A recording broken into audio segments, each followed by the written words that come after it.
Not everybody will pay. People will pay. Give him some money.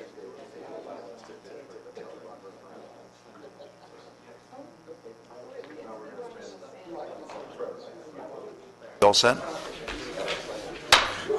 Okay, let me call to order the Fox Canyon Groundwater Management Agency meeting for day March 27th. If you'll please rise. Charlotte, if you lead us, please. Place your hands over your heart and follow me in the pledge to the flag of our country. I pledge allegiance to the flag of the United States of America and to the republic for which it stands, one nation, under God, indivisible, with liberty and justice for all. Okay, roll call, please. Chair Mulhart? Here. Director Craven? Here. Director Kelly? Here. Director Schwalbach? Here.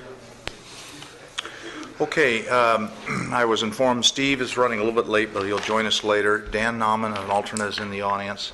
Andy Waters is an alternate, and he is in the audience, and I don't see anybody else. Okay. Agenda review, any changes? There's one minor change, Chair, on item number 1, page number 9. Third paragraph, it starts out Mr. Jim. That last name is spelled wrong. That should be D-U-B-O-I-S. Okay. That's it. Okay, with that change, can I have a motion to approve? So moved. Second? Second. Any objection? Okay, it's so ordered, approved. Public comments, an opportunity for the public to address the board on non-agenda items. You get to, okay, you guys sort it out, I don't care. Good afternoon. I'm Dale Zarowski with the Farm Bureau and representing VCALG as well. And I wanted to announce that the GMA had paid for some online training for the new Irrigation Allocation Index. And I heard back from Stuart that we offered this training as part of your VCALG educational requirements, and you could get 2 hours of credit for that by going through the training videos and then taking a short class on it. So we heard back from Stuart, and so far since February we've had 19 people go online. 9 of them completed the courses, and we had all very positive comments from people who got on and were able to do it. They understood Great. it, passed it, and so looks like it was a successful online training program. All right, we'll keep pushing. Hey, very good, excellent, thank you. Rob. Rob Saperstein for City of Oxnard. I've been told already I've used all my time for the next 3 years, so I'll be just very brief. I just wanted to thank GMA staff, chair, and a few other folks for quickly getting together on a great program. We've had a couple very productive meetings, and I think the next step is an executive committee meeting, and then perhaps in more likely May than April, coming to the GMA board with a package for the great program. But I just wanted to thank everybody for being so responsive. Very much appreciate it. Okay, very good, thank you. Anybody else have any comments? Non-agenda items? Okay. Board member comments, anybody? Okay, hearing none. First item, consent agenda, is approval of minutes with the change that we noted earlier. So moved. In a second? Second. Okay, any objection? Okay, it's approved. Informational item, Robert. Oh, Henry, okay. For the record, Henry Gromlich, Cayugas Municipal Water District, today speaking on behalf of Robert Iranio with the Las Posas Users Group. Robert sends his regrets. He was giving a... I think at this time I would like to defer my remarks to Robert Iranio, who doesn't send his regrets. He's quite happy to be here. It's almost April. It's almost April Fool's. That was a real slick move. You didn't see him come in the back room, and he just kind of slithered over and sat down and hid, you know. It's one of those moments where rumors of my demise have been greatly exaggerated. Yeah, there you go. I have to apologize. I was at another meeting and I didn't think I was going to be able to get here in time. That's all right. In order to address, but thank you. Now, if the meeting runs over time, it'll be because of this faux pas, because I really was on a roll here, and you We'll try and just keep you on broke your, my pace there. momentum. I wanted to go ahead and report today that we did not hold a meeting today, and we're not going to be holding a meeting next 2 weeks from now either, due to the inability of workspace, and then also Cayuga staff is scrambling to finish up the finishing touches on a Prop 84 grant, which is going to be very important for the entire area in order to bring in that new money. But issues that we did deal with at the last Los Pozos Basin Users Group was County Waterworks District did get up and make a presentation in regards to their water balance and the water yields of the basin, which initiates lots of discussion, because now, quite simply, we have two sorts of information with a very broad range of numbers that give us varying levels of comfortability, from none to a little bit above none. So we need to work on the numbers in order to get that more concise and get a better understanding as to where the differences are between the two studies and where the water is or where it is not. I'm concerned because the delta between none and none is still none, so I am, just not throw it I'm out. still puzzling over comfortability. Yeah.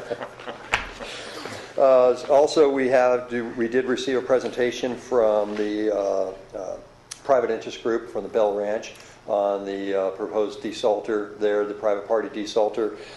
And interestingly enough, while the city of Camarillo has said that they do not have an interest in partnering with them, it does not mean the project is dead. They still feel that they have the ability to make it viable if other M&I interests were to join in with them. So it is interesting to watch that develop and see how these projects go ahead and move along those parallel lines for the development of that. And finally, I forgot my third point.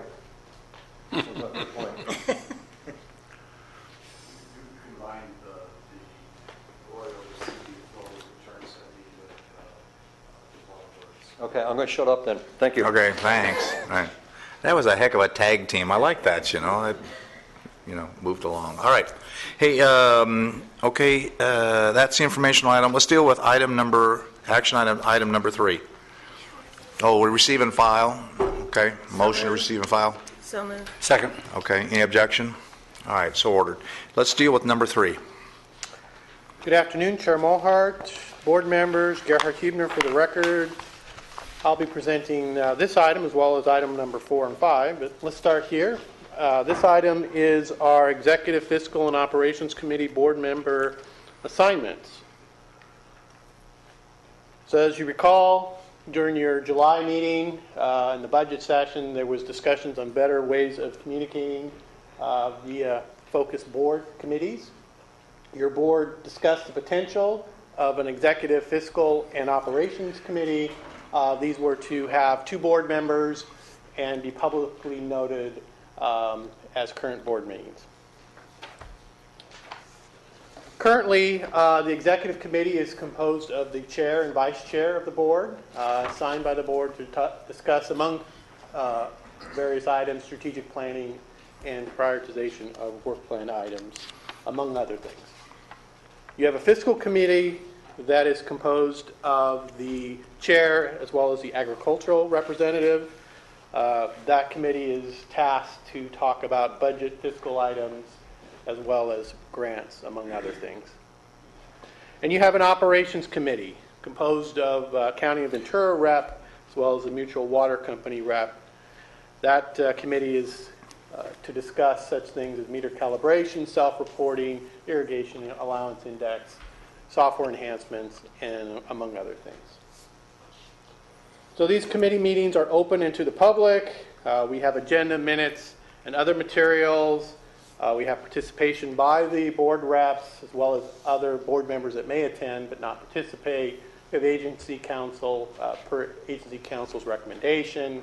At the committee, the committee may provide direction to board staff requiring us to have some follow-up. And this is all to lead to reports back to the entire board with recommendations at subsequent board meetings so that we can work through some of these work products. Meetings are only held if necessary, otherwise they are canceled. So today, the task that we ask is that you select and assign the 2-member agency board members for all 3 committees, the Executive, Fiscal, and Operations Committees for 2013. I'd be happy to answer any questions. Okay. Let me, first of all, does anybody have any questions? Yes, ma'am. No, I have a comment, though. Yeah, go ahead. Yeah, I think while this report is correct, I want to go back and correct the record, because I think if you went back and listened to the tape or maybe read the minutes, it would come in that staff did recommend the executive committee be composed this way, the fiscal committee be composed this way, and the operations committee be composed that way. But we decided not to make it so that the chair, the agricultural committee representative would always be on the fiscal committee. It was because of our interests that we ended up doing it that way. So just for the record, I don't think that should continue in perpetuity, saying we're always going to have the ag rep and another rep be on the fiscal committee and have it go that way, because people's interests and expertise may be different at different times depending upon what members come to the board. Okay. Anybody else? No, I would concur. I know David's not here, but he had a very strong desire to serve on that committee, and I think that in that capacity, it's appropriate that, if there is a member of the board who feels very strongly, that they do so. But as Charlotte raises, things change, people change, and I think that's probably appropriate that there be the ability for change. Anybody else comments? When I came up with this little process to try to expedite some of the decision making we did, I modeled it after how we do it at United. And at United, the model we've kind of used is that because there's a steep learning curve, people learning about a particular topic, and then we try to carry that at least for another year, and then at that point, I think all of us on the United board have been on all different committees except for the executive committee, because it's the executive committee. It's constituted with 3 officers. That's kind of, but since we change leadership, that kind of rotates itself. So I agree with Charlotte that the name of the committee does not necessarily define the entity that each of us represent as necessarily being the answer. But what I would propose because we only started this essentially in the middle of last year, and because I think each committee is kind of learning its way, and staff is learning how to utilize each committee, my recommendation would be that we keep the entities that are currently assigned to each of these committees for at least the next year. Obviously, we would substitute Supervisor John Saragosa with Steve, and place Steve on the operations committee, leave the other ones.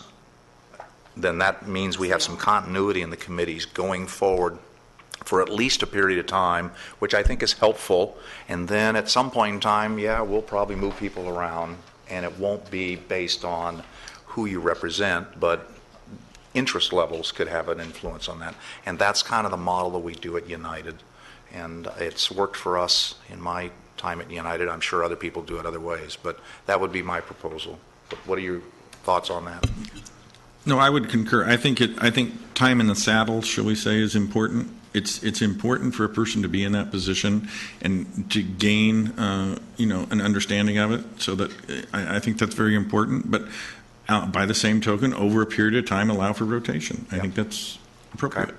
Mike, you okay with that? Yes. Steve, you okay? Charlotte, okay. So, Would you like a motion? Or a motion to. Would move that the executive committee be composed of Chair Mulhart and me. The fiscal committee be composed of Chair Mulhart and Director Borchard, and the operations committee be composed of Director Kelly and Director Bennett. And just for the record, for those that don't go to some of these committee meetings, in the fiscal committee, Director Borchard is the chair of that committee. I'm not. So we've also done that rotation within the committees as well at United. So, but that's the way it stands right now for the I fiscal would like year. to second Charlotte's motion. Okay, so we have a motion, a second. Any other discussion? Any comments from the audience? Can we have a roll call, please? Chair Mulhart? Yes. Director Craven? Yes. Director Bennett? Yes. Director Kelly? Yes. Director Schwalbauer? Yes. Okay, item number 4.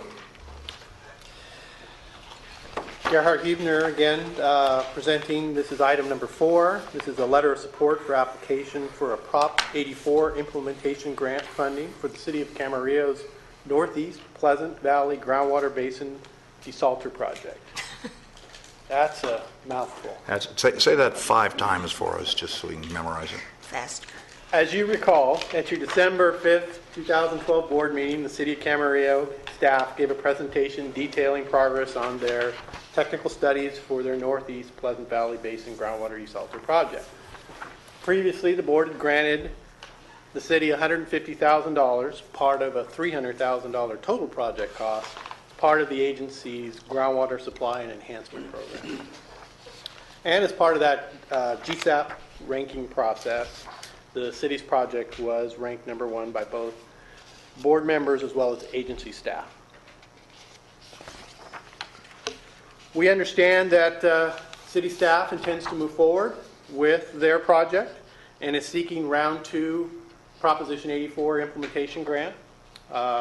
They approached the Watershed Coalition of Ventura County back in October with their proposal, and that group unanimously voted to approve the suite of projects, including the cities. Applicants, in this case the cities, typically seek support letters from various agencies, including this agency, in support of their grant applications. And the deadline for the grant application, as you heard actually earlier, is actually this Friday, March 29th. By the way, we are also working with city staff in reviewing their technical studies, and when completed, we'll get together with them with our comments. We do plan to have some upcoming meetings with them to discuss that. Based upon past support of the city's desalter project at the conceptual stage, agency staff does recommend the board direct staff to final an attached draft letter. We've included a draft letter for your convenience. It's item number 4A of your agenda packet today. And send the letter to DWR to support the city's grant application by the deadline. This letter will only support the city's grant application and will not provide any entitlements or approvals. If the board chooses to go with approvals, a resolution will come at a later date with conditions, as I said, at a later date. So today you're only considering a support letter for the grant application. Okay, any comments? No, I support this. Okay, all right. Any comments? The only question I have, and it's purely an administrative one, and I don't deal with grants, so I'll be the first. I do know occasionally on some of the grants that we've applied for at United, the president of the board has signed it. Is that necessary? Do we need that level of signature, or are we okay? Does it make any difference? I don't believe it makes any difference, Okay. but I'll defer to Lucy if she feels that has greater weight with the granting Lucy, agency. tell us, since this is a draft, if that has any significance, we can do it now. If it doesn't, It doesn't have a level of significance, but a support letter is very helpful in Okay. enhancing our overall application. all right, very good. I would offer, I think in this situation it probably doesn't have a, but I think our policy ought to be letters that come from Fox Canyon ought to be from the chair, unless it's, particularly if it's a letter that comes to us. If it's a letter that's internal, comes from staff, that's fine. But if it's on our agenda, it should come from the chair. In the future, or even this one, I don't care one way or the other, but in the future, I think that should be the policy. We'll do that. Okay. All right, so we have I think we're all in agreement, this is what we want to do. We have a letter, it's okay. So, motion, Charlotte, you want to make the motion? Sure, I'll move to approve this as presented, Second. with the exception of the chair signing it. Okay. And a second? We already did. You said it, I think. The doctor. No, we both said it simultaneously. Dr. Kelly's fine. Okay, Dr. Kelly. All right. A motion, a second. Anybody have any discussion? Yes, ma'am.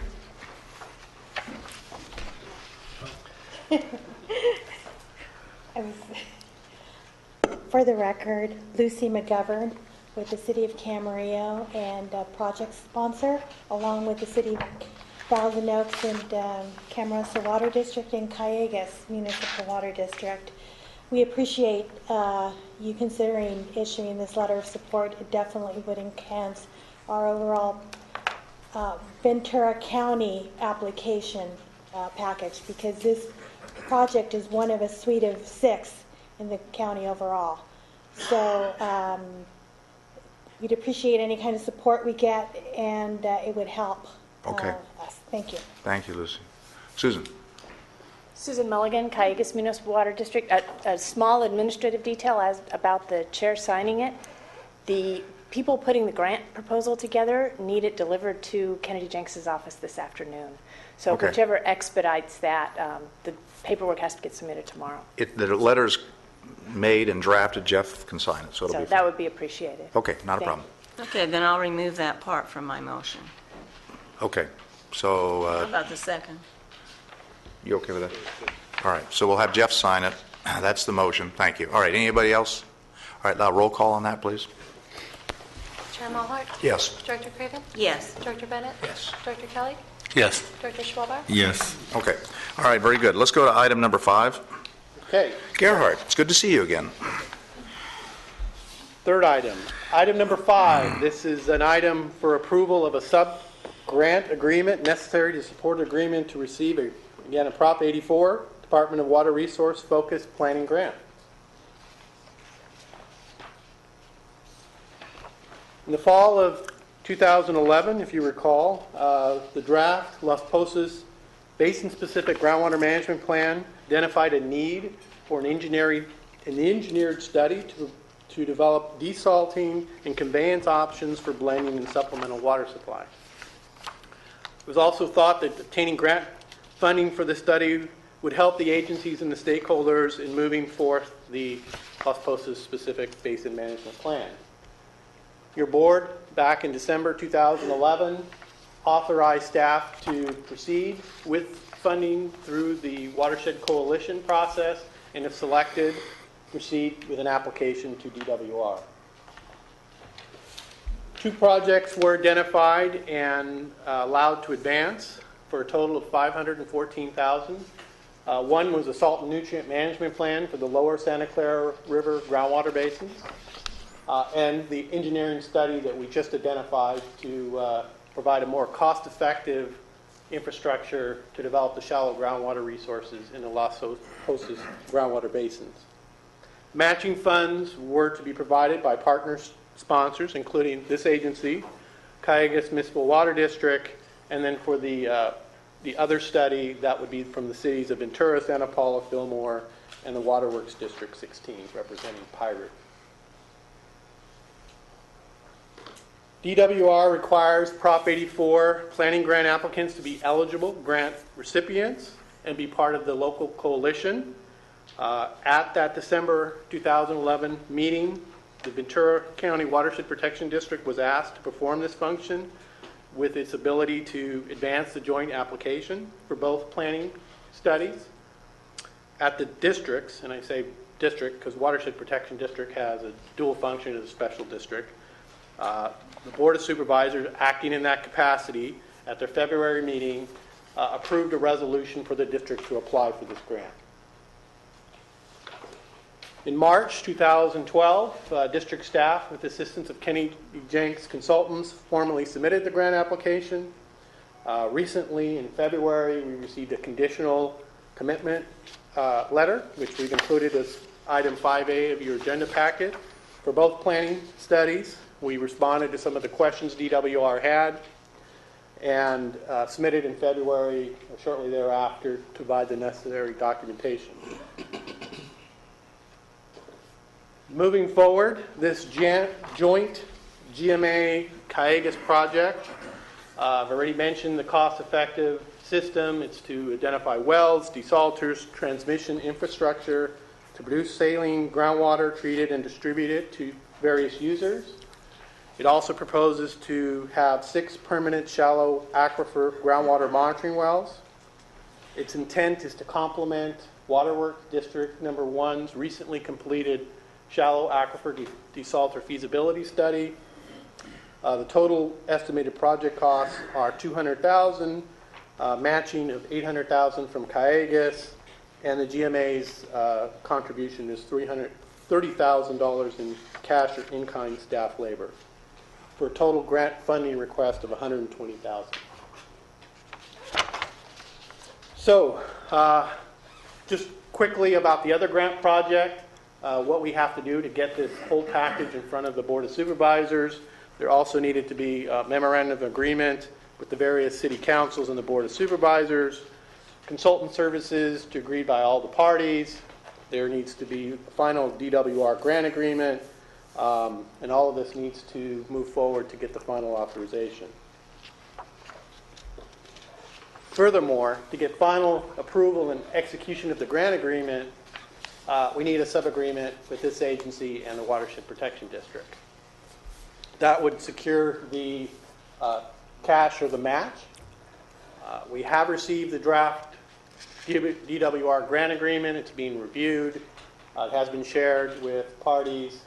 And our intent is to take all those MOAs, all those sub-agreements, the grant agreement from DWR, the consultant agreement, to the Board of Supervisors in the May timeframe. So in conclusion, we do have a proposed sub-grant agreement for you. That's attached as item 5B. The same sub-agreement that's been previously used by the County of Ventura and other Watershed Coalition grant submittals to DWR and State Water Resource Control Board. It's been agreed and approved by other member agencies in previous Prop 50 implementation and planning grants. And the approved sub-agreement from your board is necessary to move this grant agreement forward so that we can ultimately receive funding and start working on some of these projects. So with that, our recommendation, staff recommendation, is the board authorize the executive officer to sign the attached sub-grant agreement and also to direct staff to include a $30,000 match in next year's fiscal budget. With that, I'd be happy to answer any questions. Anybody have any questions? Any board members? Yeah, Gerhard, you this is to include up to 6 shallow wells. Total cost $200 for everything. That seems a bit hard to accomplish. It may very well be. And I'm going to defer. I'm looking probably at one well. It depends on depth. Depends on whether it's a nested well. Here comes the information for us. Susan wants to speak to this. Okay. Susan Mulligan, Cayugas. It can be done. They're pretty shallow wells. They're very small diameter and shallow wells, and those costs were developed by Brian Bondi, looking at the county waterworks wells that were recently drilled. So we're not going to be having people back looking for more money? No. Thank you. She hesitated, so that's a qualified no, as I take it. Right? Let me ask a quick question. It's, again, an administrative one. The lead agency on this, as I understand it, is Ventura County Watershed Protection District. GMA is a sub-guarantee. In our role as a sub-guarantee, and if the County Watershed Protection District reneges on whatever they're going to do for whatever reason, the GMA becomes the lead agency. Is that what I'm reading here, or is this just administrative nothingness? I mean, the Watershed Protection District will be the grant administrator that has a responsibility to administer both and meet the obligations of the grant agreement. Okay, all right, that's what I wanted. Okay, all right. And to the degree that I can put some insurance, No, I'm the guy that has both hats. Yeah, no, I understand. And so the primary lead agency is Ventura County Watershed Protection District. The application was from the County of Ventura, obviously joint with the other parties involved. So I just wanted some clarification on that. Okay, anybody else have any comments or questions on this? A motion? Move the approval. Second. Okay, Steve said the second. He just The timing's impeccable. timing, in fact. Oh, yeah, pretty good. You can Okay, jump in any and other make some questions? motions. All right, a roll call on this, please. Chair Mulhart? Yes. Director Craven? Yes. Director Bennett? Yes. Director Kelly? Yes. Director Schwalbauer? Yes. Okay, item number 6.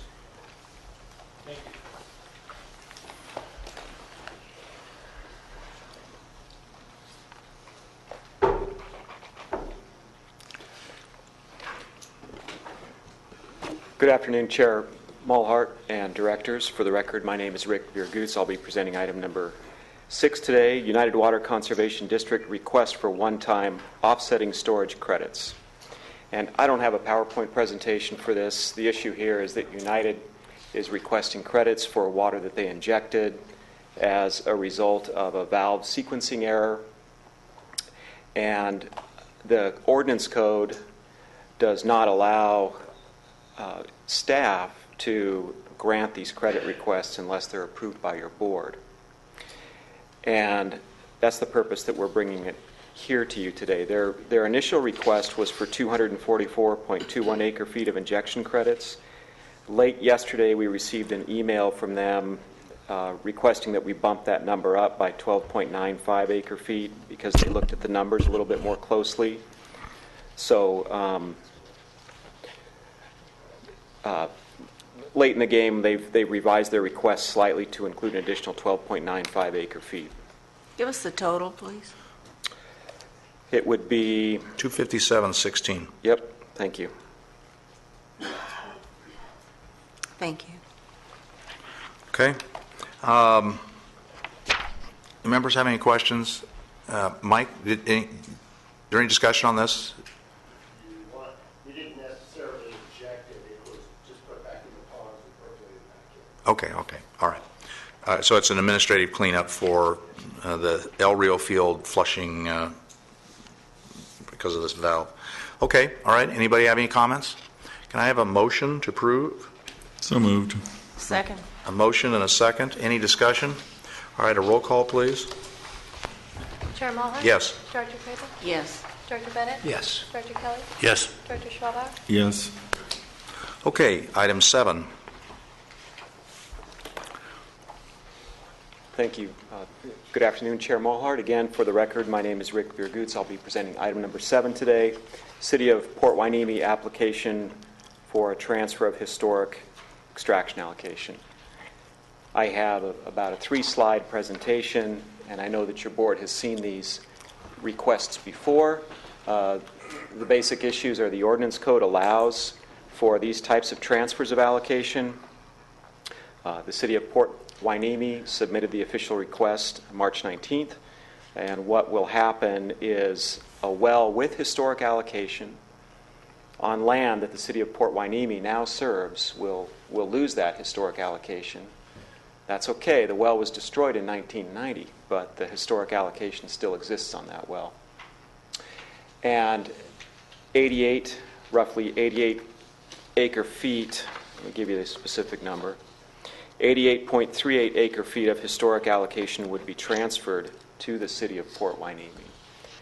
This slide helps orient you on where we are. These are the City of Port Hueneme's wells in green, and the parcel that they serve is up here. This is the approximate location. I didn't draw it exactly because it's kind of a convoluted shape, but the City of Port Hueneme began serving that parcel water from its wells long ago.